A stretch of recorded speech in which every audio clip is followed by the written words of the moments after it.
Why have one button click when you can have two?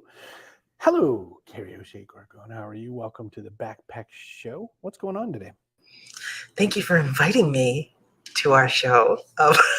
Today, we are going to talk to the Inside the Trades host.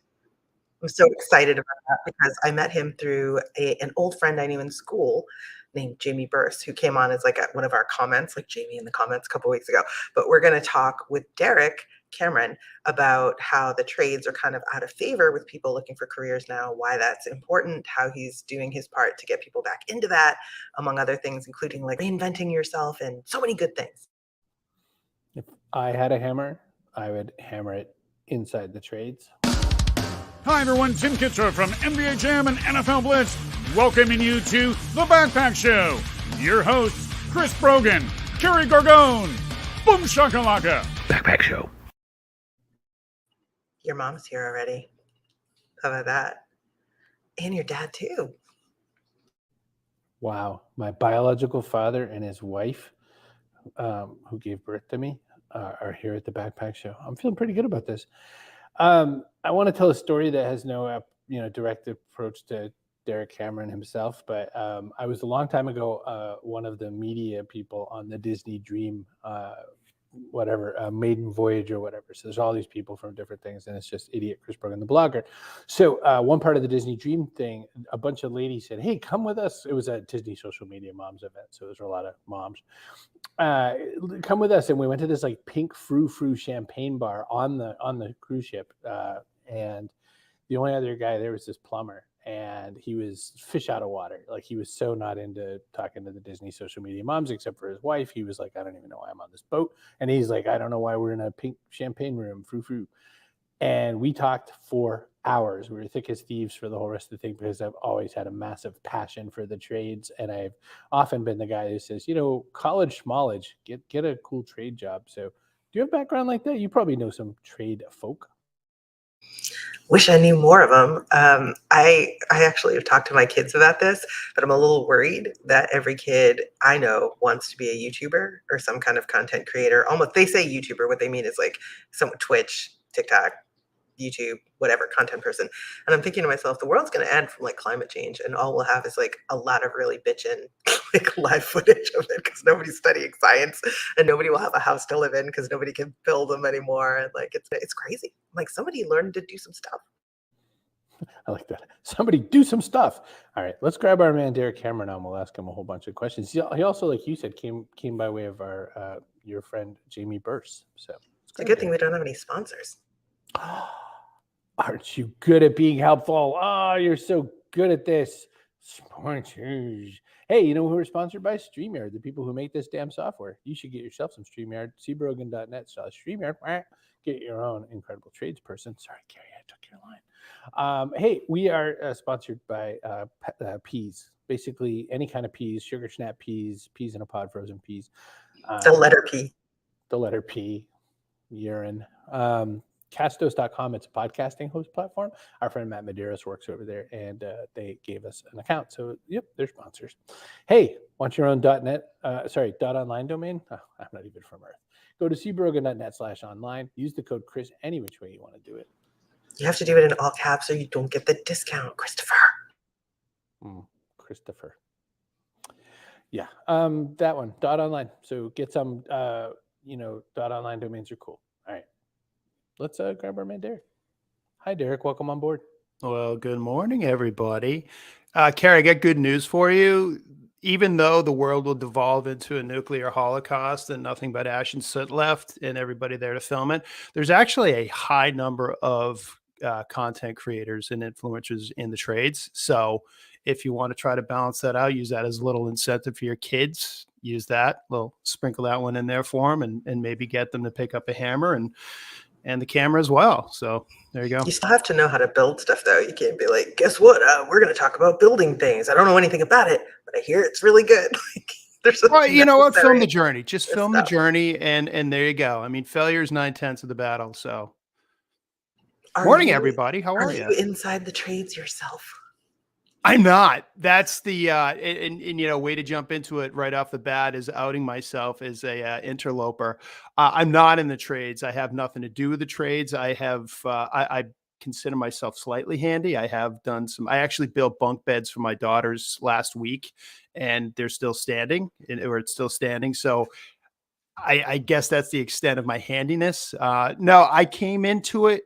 Um, just from doing media work and being on construction sites and doing patio or hardscape installs and just really getting captivated with the people that are doing the work. And it's one of those things where I just come to realize and appreciate that they've all got really cool jobs and I get to film it and I get to take photos of it. So it just through that in a partnership with somebody else, I had got to we got to do the show. So it's, and anybody that's tried to call a plumber or electrician in the last few years and realizing the frustration behind that, if we can do our part to try to get more people to pick up the phone and to provide that work, then well, mission accomplished.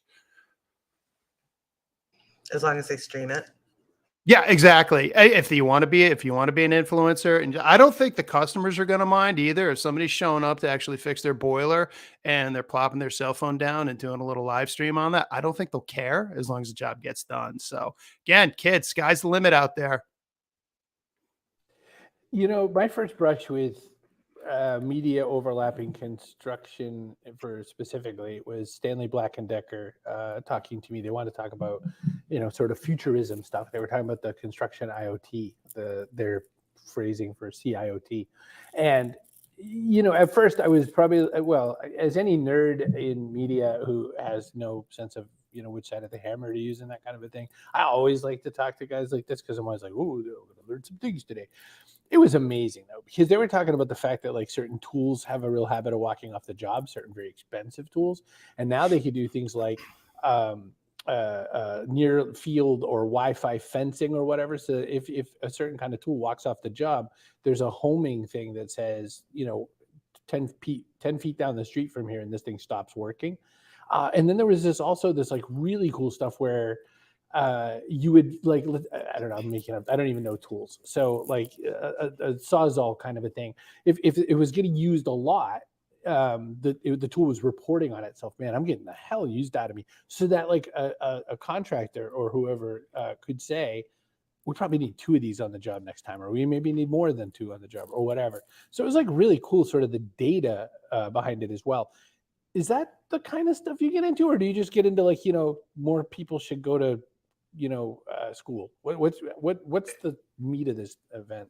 I guess, I mean, you're talking real futuristic stuff. I guess I should correct myself and say that everything and anything vis-a-vis the trades, because it's a large field and the trades need everyone. I mean, there is a massive retirement. It's starting to happen, and it's going to happen almost literally overnight in the next decade, or feel like literally overnight, because you've got tens of millions of people that are in plumbing and welding and electricians, and they're in their 50s, and at some point they're going to want to hang up their equipment and call it a day and retire down to Del Boca Vista and enjoy a little bit more of a quiet life. And there's nobody that's coming up to replace that. And when you're just looking at it from a pure number standpoint, well, who's going to fill those ranks? And there's going to be a lot of crickets chirping. So when it comes to, what my role in this is, it's anything. It's anything from swinging the hammers, digging the ditch, all the way up to IoT and the technology and the engineering and the project management and construction management side of it that we just want to get more people thinking about.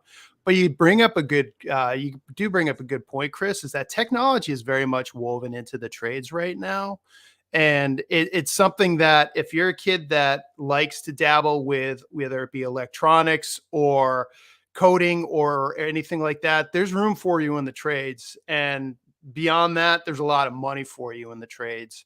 So before you start just looking on packing your bags and heading out to Silicon Valley or Austin or Nashville, since it's becoming a bigger tech hub, there's a ton of opportunity within the trades. So I highly recommend giving that a longer look. Derek, why don't you? Why don't you be like, I want to build houses. I'm gonna, I don't know, become a plumber. I've honestly, I've trade had thing. that a couple of years ago because I was in higher education for over a decade, and I just kind of had my fill of it. I was like, I need to make a little bit of a life change, and then I went to the media side. But as I was trying to build out my media business, I'm like, well, I need money to live, and I was like, started looking at becoming an electrician because it's like, you know what? There's a lot of money in this business, and I didn't end up pursuing it, but I tell you, the more time I spend talking with folks in the business and talking and seeing the work that they're doing, I'm like, maybe I could carve out a little piece of carve out a little piece. I guess I don't know how, vocational this is, but I am starting a beekeeping class in February. So, next year, if you want to bring me on, if I have anything to talk about that, but I guess that's the extent of what I'm doing right now is, learning how to do some beekeeping. I love it. Actually, yes, we'll have you back to talk about that. But I can relate because when I was practicing law for like 4 years, I realized I should go do something else because everybody that came in and needed help doing the thing that they were doing, I was like, shh, that's really cool. Like, that It seems like a is. really fun It and is. It's interesting thing to do. fascinating. Leslie has a comment. I've been learning some building stuff over the last few years. It's definitely fun to learn and a good thing to encourage kids toward trades if college is not for them. Yeah, neither of my kids is especially interested in college. They also have zero interest in the trades. So I did try, just so you know. So Leslie, that's actually a really good point. And I'm glad that you're getting your hands dirty and tinkering with stuff. Because the other part of this too, that just if you want to take from a psychological perspective and go down that road for a minute, the amount of endorphin and dopamine rush that comes from actually building something and seeing a job well done is actually rather it's pronounced. And if you're trying to figure out dealing with anxiety, dealing with depression, just tinker with something. It doesn't matter what it is. It could be, putting together bird feed or getting one of those kits at Michael's or Hobby Lobby or something like that, and just tinkering with that. But if you actually have something tangible that you're holding and looking at that you've spent time on, does wonders for the soul. There's an essay on that. I can't remember if it's Studs Terkel or who wrote it, but there's something about that, like the satisfaction that bricklayers have at the tangible result of their Yeah. work being visible to them. They can point it out to people years later. It's not like I streamed a while ago and it's still there somewhere. I know when you think about how amorphous just living in a digital world is, you're just like, okay, I put up some pictures today, or I cranked out a couple of blog posts, and not to take anything away from that, but when you're driving by a building or a bridge, and we've gotten the same stories from our guests too, is that they'll build a house, they'll build a high rise, and they'll drive by and they'll be like, I did that. Like I was part of the raising gang and the welding and the iron workers crew. And I did that. I mean, that's a pretty cool feeling to know that that's going to be there for decades and longer. And you had a hand in raising that. So again, a little motivation for you. We have a stack of comments, so we'll get to those in just 1 second. So I see you, Leslie, Deb, and Kate. One thought I was thinking, first off, when you said the thing about, people wanting that sense of having something physical in software and in media and all the roles I've had, it's all ephemeral. So every single one of us likes to do like dopey things like, I don't know, cut wood and stuff like that. I love to chop wood, axe style, not even chainsaw, and split it manually as well, because it's not my life. You know what I mean? It's not like I'm using that wood for fuel. One thought I was wondering is, are there new ways that people are teaching trades to get them into it? Because there is a sense, and especially around here, vocational schools in Northern Mass anyway, the voc is where the rough kids went. The voc is where the kids who couldn't really hack school went. And to me, that's like so not good. Like it's not polite and it's not fair to the real sense of what learning could be. Is there anything new in that field that you've covered in the show or otherwise? There is. We've had it's one of our great guests of ours too. It's Ken Midget. He is a master plumber, and he's been like 40 some odd years in the trades. And he started, he was teaching at Lehigh Valley Vocational Tech.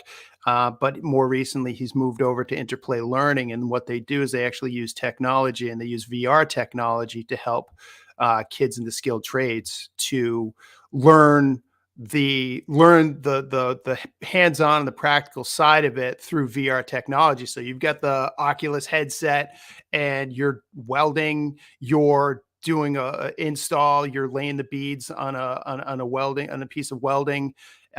We went down to Skills USA National Leadership Competition back in June. And for anybody who's not familiar with it, it's basically the Skilled Trades Olympics. So you've got, the Georgia World Conference Center. It's basically just filled with tiny houses and welding setups and pipe fitting and everything else. And but you've got all of the vendors that are down there that are showcasing their stuff. And they had simulators for cranes, for doing auto repair, doing firefighting. And so yeah, the technology is very much woven into into the trades these days. The only other thing I'll say about that too is I was trying to, because the whole college thing comes up. It's like you either go to the trades or you go to college. It's not really that way. Education is education in whatever form. So if you're going to a 4-year school, you know what? Find a way to learn to trade, find a way to work with your hands throughout there, have something to fall back on. But to kind of get to the point on this one is I was like, all right, who is like most prestigious university that you would associate with,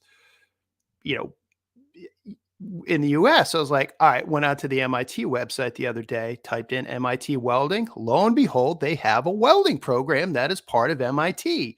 So there is, in fact, a space for the trades within the confines of higher education. So it does not have to be a bifurcation where you're going this direction or you're going that direction. They can blend together and they can meld. And if you want to go to a 2 or 3 year vocational program and then come out and go into a business program and finish, if you have your associates, you can go in and finish that off. Or if you're going for a 4-year bachelor's program, pick up a trade along the way. You can do any of that stuff asynchronous too. So you do not necessarily have to be enrolled in a formalized program to do this. So find somebody out there. The internet is a very large place to find this information and to build these skills. I'm going to ping you on something because you said, get a trade to fall back on. Why not a trade to choose to walk towards into? Totally. Okay. Yeah. Because I was like, maybe it's not someone's fallback. Maybe it's their thing. And maybe they want to go that way.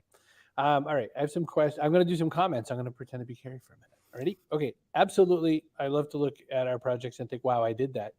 Leslie sometimes sends me pictures of her products, so I'm always excited, especially when the little lights go on. Tinkering can help redirect your thoughts. Amen, Deb. Yeah. You'll feel good. Which, by the way, then Elizabeth, who is our sailor, said, it is cool. Buy a sailboat. You'll always have tinkering and varnishing. Isn't the old adage the best day the best day about boat ownership is the day you buy it, the day you sell it? But yeah, the second best thing about boat ownership is having a friend that owns a boat. I agree, though. I mean, I think that's one of the coolest things that you could do, and you've got something to show for it too, because you can bring it out in the open water. And naturally, Leslie also did a course on beekeeping. Oh, sorry, getting my captain's license. I'm sorry. 2 of us are pushing buttons. Hang on a second. Does my captain's license for sailing count as a trade? Oh, that's a good question. Does getting my captain's license for sailing count as a trade? Well, you said firefighting is a trade, and I never thought about it till you said it that way. So weigh in on this, mister. I am not the arbiter of credentialing. However, I will say that if you are captaining a vessel and you are taking people out on that, I mean, you're working with your hands. So as far as I'm concerned, you're in the trades. That is a very low bar, I'm going to say. Katie Caticus Colbert. I don't know where Katie came from. I love when we can blur the lines. Look at how Derek's completely gone off screen. I love when we can blur the lines. The option for post-secondary education are more rich than college or the trades. Folk tech schools are college. I recently wrangled Dr. Michael Torrance, president of Motlow State Community College, to keynote my book launch party. And I loved to hear that he recently earned his welding cert at Motlow State. A guy with a PhD and a welding cert can open credibility and a lot of conversation. Amen. And I got two stories for that one. One, we're getting him on the show, but it was the president for Williamson College of the Trades. They're outside of Philadelphia, and it's a 3-year vocational college. It's for young men that are coming from challenging backgrounds, and it provides them with both the life direction, but also the ability to pick up a various trade in the time that they're there, but they also help them scaffold up towards the business side of it. So it's not just you're getting your hands dirty. It's also, okay, how can we make you a more well-rounded individual and apply the business side of this and think about how you can scale your skills up into being whether you want to start your own business or hang a shingle somewhere. I have a theory about all this, Derek. I think you're just getting ready for the zombie apocalypse. So you will have a network of people who can actually do things. That's actually, if it's not intentional, I will take the unintended byproduct of that one, because you definitely, once you doomsday prepping, man, I mean, you've really got to be able to have the right network around you to be able to take care of things. And if I got somebody that knows how to weld and do some pipe fitting and also maybe fashion up some crude armaments, yeah, I will happily carry water for them 7 days a week. So get yourself like a nurse or even a veterinarian if we're, depending where we're setting that bar, but just in case. Yeah, no, that's man, maybe that's what the show should be. Instead of like Inside the Trades, it's basically doomsday prep, like, or something like that. Less like, less crazy cult stuff and just more like, look, if you want to make the apocalypse, you can get your bug out bag and all of your other, sundries and ready to go. But you're also going to want to have a skill. How to not be expendable during the end times. Do you include in your podcast people who practice kind of old arts like blacksmithing or other things, or is it just modern trades? Yeah, we totally do. We actually we wanted to incorporate. So I was working with another gentleman with that own the Small Business Foundry, and we wanted to build a much more almost like a This Old House kind of component where we actually go and find old school and old world trades folks and do video with them. We weren't able to put that piece of it together. It's very much on the table. I love that stuff though, whether it be glass blowing, whether it be, you bring me in front of a swordsmith or a blacksmith or somebody that does making armor. I mean, I'm sitting there all day.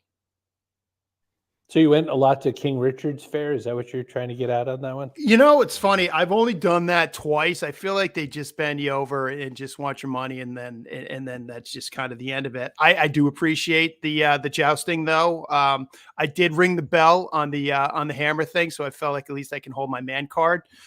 No, but like Higgins Armory, it's in like Central Mass outside Worcester. I've gone there as a kid, and we went to Hampton Court. Was it Hampton Court Palace, wherever outside of London? But they have, just arms and armor.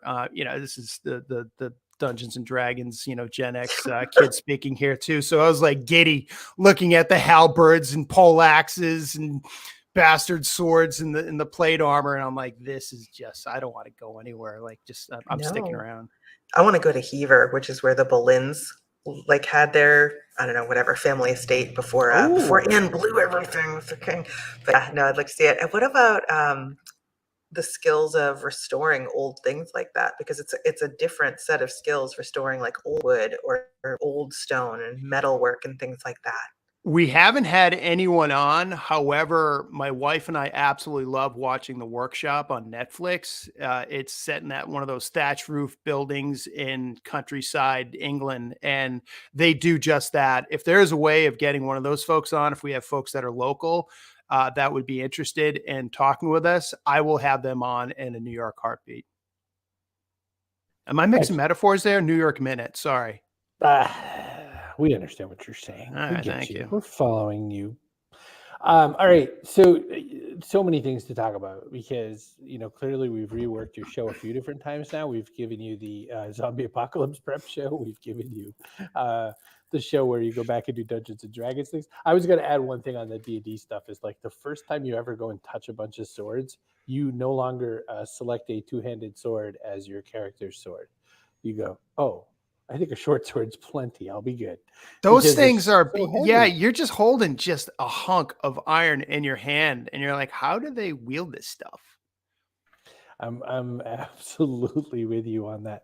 That's how you ring the bell. That's for sure. Derek, one other question with regards to the trade stuff. What's your starting point? Like, what's inside the trades 101? If you do a 101 episode next month, like, what's that going to entail? As far as getting people interested in them, as far as getting people to participate in them, can you give me a little bit more? Okay, sorry. So, no, great question. So either how do you get someone started into it, or or maybe answer both. What's the ingredients of an Inside the Trade episode as well? We're trying to find the people that are, and as you know, running a podcast and running a show, you're always trying to hone your, who your avatar is for your target audience and who you're trying to get on for your guests. So I guess looking at it from the lens of where we're looking to take it for this season, which is going to be starting next week, is really focusing on moms, and which I think we can agree that moms are usually the ones that are running the household and doing a lot of the heavy lifting when it comes to the research and the footwork that goes into a kid's education and their future. And, nothing against dads. I happen to be one, but my wife is, hey, you know what? She's the yeoman when it comes to that stuff. So I think it's helpful for us to be able to speak to what it is that they're caring about for their kids' future. And there's a lot that goes into what kids are thinking about and what they want to do. College is just, it's been the easy, low-hanging fruit for a long time. So getting to the point of all this is we want to be able to speak. We want to be able to have guests on that can speak about the benefits of being in the trades, but create a tangible bridge that would get the moms that are, parents of tweens and teenagers that are starting to think about their future, thinking more serious about what working with their hands can be. And it's not just boys, it's girls too. I mean, we've got a very conscious effort and very conscious focus in our show of getting more women on, because you can't close the gap and build a labor force by just cutting out 50% of the population. We need more women in that. And turns out that women are actually incredible welders. You can leave off the actually. Sorry. Can I retract that? We're live. So turns out women are great welders. Awesome. So, I know it's kind of a fit, right? Yeah. Somebody has to be attracted to a particular thing, but if there is a trade that you're like, hey, if you can like this one, this is going to be the one. Like, which one do you kind of push people towards as the best bet for the future? I think you just introduce them to everything, and that's why we try to get everybody across the board. So we've had a welding slant on, but I mean, when it comes to carpentry, when it comes to plumbing and electrician, I mean, it really depends on what speaks to your interests. So we want to get more women that are in those vocations, because we think that there's so much room and there's so much opportunity. And the conversations that we've had with the women that have come on have been, it's been eye-opening and fulfilling. And it's really, as you've so politely corrected me, trying to evolve my thinking here too, and evolving my, how I speak of such matters. So it's realizing that we've got a lot of work to do in terms of getting a more holistic approach on who we want to bring into the trades. And again, cutting out 50% of the population for old notions and gender divides, it's kind of silly and it's impractical. So we want to be able to speak to that. Getting back though, Chris, to where you're saying is like the 101 is to be able to create a tangible bridge between where they're at now and what their future can be. So the easiest lane is financially. So if you're talking to somebody that a parent of a 13-year-old kid, everybody wants, the six-figure threshold is kind of like where everybody thinks about in their early 20s. Well, when you're welding and when you're doing collision repair or auto repair, and you're working, you're working right out of high school, building towards that, the attainability of six figures at 20 years old is a heck of a lot closer than a 21-year-old kid that just graduated from a 4-year school with a philosophy degree. Nothing against philosophy degrees, but you're sitting on a mountain of debt if you have not had that subsidized, and you're going to be having to pay that off for years, versus somebody that's coming out of high school, doing an apprenticeship or working with their hands for a couple of years, and they're already in the fast lane. They don't have that overhead. So people don't even graduate, Derek. They go to college, they spend money on it, and then they don't even graduate. Imagine that. Well, that's the other crazy thing, and nobody's talking about that. You've got I think the attrition for 4-year schools is it's like 60% or 40% aren't even graduating. So you don't get to walk away from that debt. That's following you like a curse for the rest of your life. So you're either making good on that and paying that off, or you're just going to be saddled with that forever, and it's going to compromise the choices that you're able to make down the road. Yes. I was going to say, I have a friend, when you were talking back about welding, I had a friend it was right when we were like both 20, a friend of the family. He was not only a welder, he was an underwater welder. This guy, that's crazy. He made gazillions, because if you take a welding rig into the water, you're just basically asking to explode. So electrocute yourself. Like 105 bad things can happen to you. So not related to that statement. Oh, and here's our person of the day. Kaboom! We have already come to this kind of point of the show. I'm going to just give it to Kate based on volume.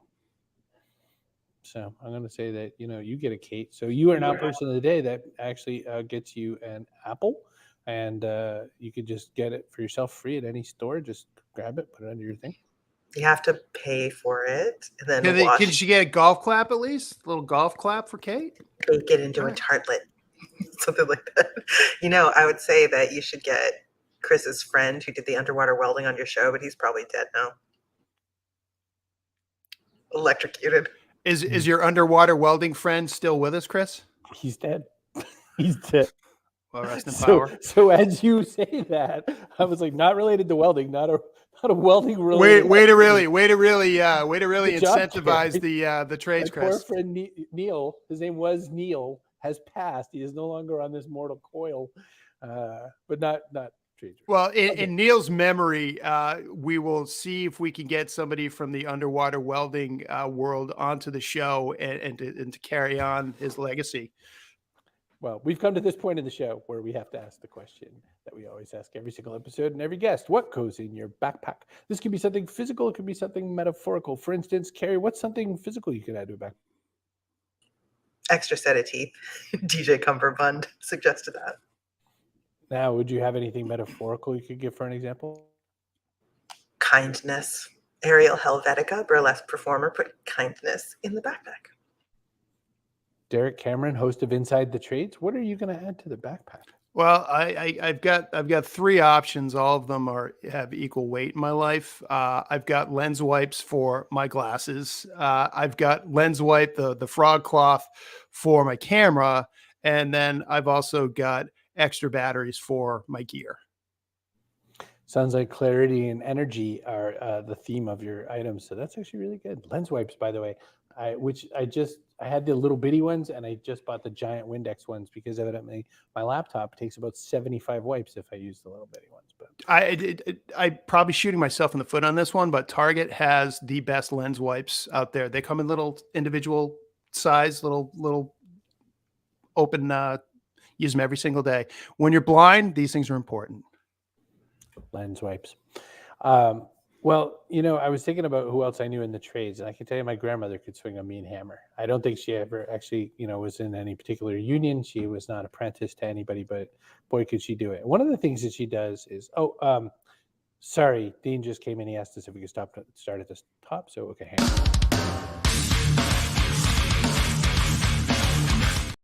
Welcome to the Backpack Show. My guest today is going to be Derek Cameron. He's the head of the podcast Inside the Trades. We're going to just start on this.